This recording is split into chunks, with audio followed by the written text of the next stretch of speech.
दोस्तों सुजलॉन एनर्जी की बात करें तो विजय रथ लगातार आगे बढ़ रहा है। बहुत ही ज़बरदस्त लोगों को रिटर्न मिल चुका है, लगातार अपर सर्किट लग रहे हैं और इसके बीच में बहुत बड़ी गुड न्यूज़ निकल के आ रही है।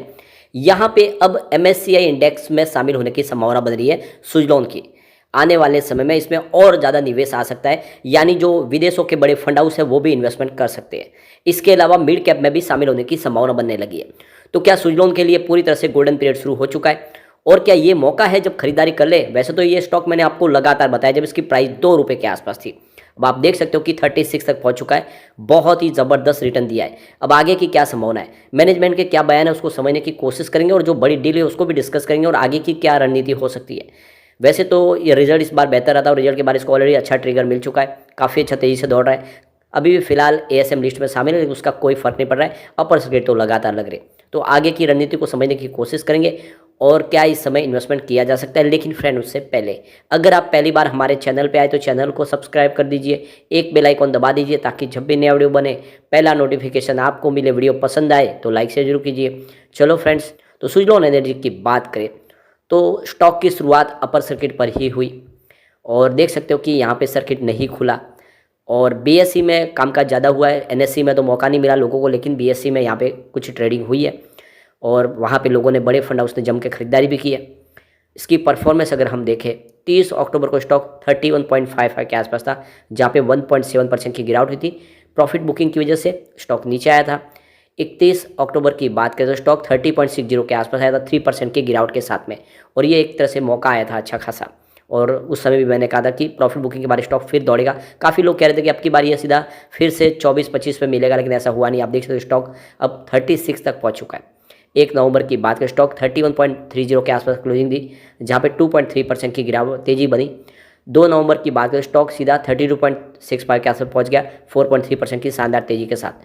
और 3 नवंबर की बात करें तो फ्राइडे को ये 34.25 के आसपास था, 5% का अपर सर्किट लगा और आज फिर से अपर सर्किट लगा। स्टॉक 36 तक पहुंच चुका है। बीएससी की जो क्लोजिंग है वो 36 के ऊपर है। इसकी परफॉर्मेंस देखें, पिछले 5 साल में जिसने भी इन्वेस्टमेंट किया उसको 489% का इस समय पॉजिटिव रिटर्न मिल रहा है। लेकिन जिसने 3 ईयर के हिसाब से निवेश किया यानी कोरोना काल के बाद, वो इसमें मालामाल हो चुका है। 1118% का बम्पर रिटर्न, यानी जो स्टॉक 2 रुपये से भी नीचे था वो 36 लाख तक पहुंच चुका है। 1 ईयर की बात करें तो 341% का ज़बरदस्त रिटर्न दिया स्टॉक ने, यानी आपकी रकम 3 गुना नहीं बल्कि 4 गुना हुआ। आप समझ ही सकते हो, बहुत ही बेहतर रिटर्न है। अब यहाँ पे अगर हम 3 मंथ की भी बात करें तो 95.38% का पॉजिटिव रिटर्न है, यानी 3 महीनों में ही ऑलरेडी पैसे डबल हो चुके हैं लोगों के। पिछले 1 महीने में स्टॉक 23% दौड़ चुका है और 1 डे के हिसाब से 5% की तेजी है। ओवरऑल इसका रिटर्न बहुत अच्छा है।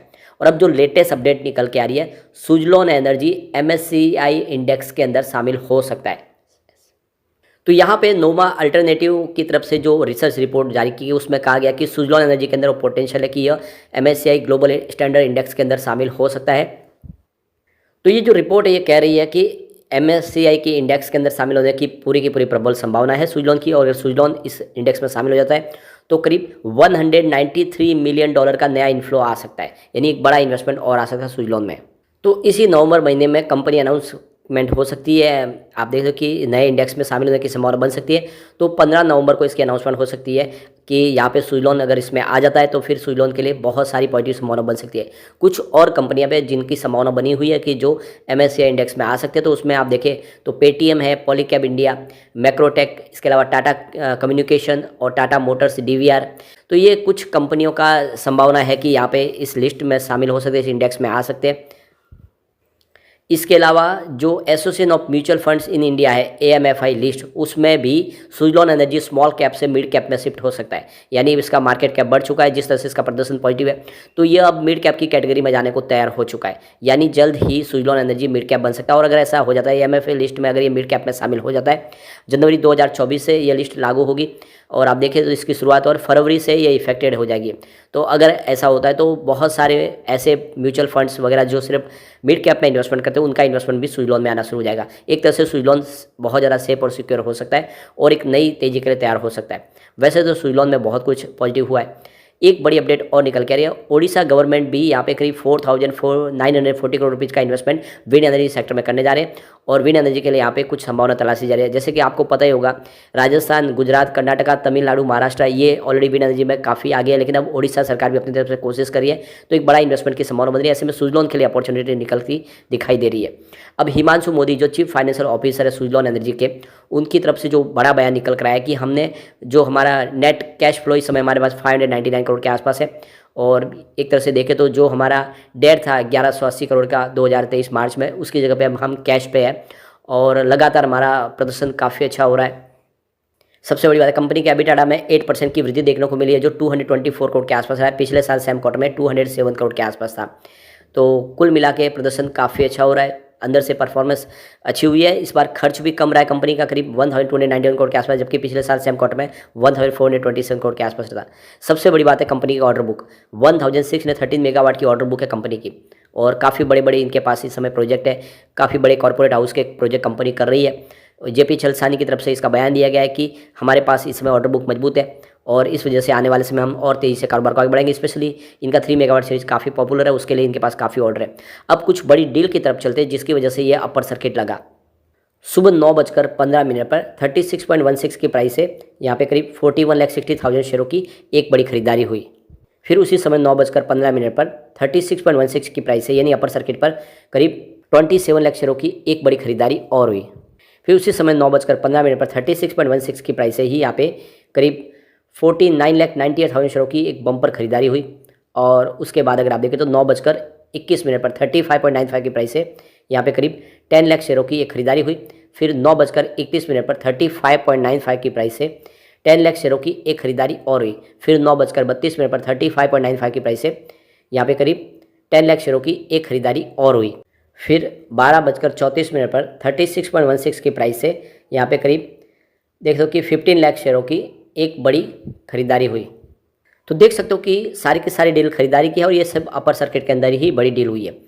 यहाँ पे अगर हम इसके शेयर होल्डिंग पैटर्न को देखें तो इस समय प्रमोटर की होल्डिंग आपको 13.29% के आसपास दिखाई देगी। ये काफ़ी कम है और इसी को लेकर लोगों को चिंता होती है कि प्रमोटर की स्थिति काफ़ी वीक है।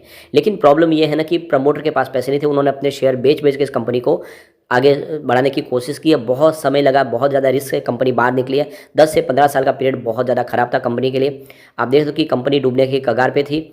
ऐसे में इन्होंने हर अपनी कोशिश की, लेकिन अब जब सब कुछ पटरी पे आ चुका है, इन्होंने अपनी कोशिश से शुरू कर दी। आप देख सकते हो पूरे गिरवी शेयर को छुड़ा लिया गया है, जो 80.77% थे गिरवी मार्च में। तो ये सबसे बड़ी एक जीत हो चुकी है इनकी। सारे गिरवी शेयर छुड़ा लिए गए, सारा कर्ज चुका दिया गया, यानी एक डेट से बाहर निकल चुके हैं।